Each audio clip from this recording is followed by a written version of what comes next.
The developers of Greedfall 2 have released an update about the new combat system. These changes have had a fairly negative effect on the game's reception, with an already slim fanbase divided heavily over the change. The drop in interest is noticeable, and the game's status as a cult classic that fills a specific niche seems to have been looked over when the decision was made. To break it down in quick order, the core fans like almost everything they've seen so far, save for the new combat system and UI, which removes the free-flowing single-player action style and replaces it with tactical combat pause that resembles a Dragon Age Origins Baldur's Gate 3 mashup. The problem isn't the pause itself, which existed in the original Greedfall, but the removal of the original mechanics that backed up the pause function.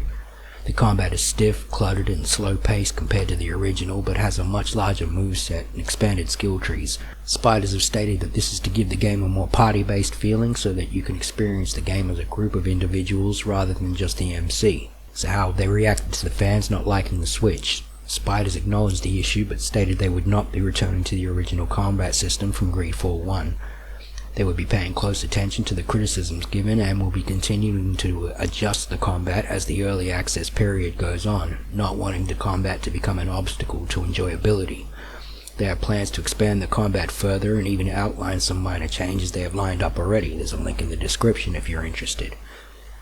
I'm also not one for Reddit, but I can tell you the discussions outside of online forums have been fairly honest, and the game isn't much of a priority now for some people. Everyone else seems fairly intent on just waiting and seeing how things go. If you're looking at the like counter right now, it's not a good look for Greedfall. But that's not to say that things are going to go badly from here. I don't want to be overly negative about it. I think the game still has some fairly good prospects. What is clear though is that the hype has died down. There are a lot of people who aren't as interested, and what they were actually looking for doesn't seem to be present. They were looking for more Greedfall, and it really appears like they're going to get more Baldur's Gate than anything else.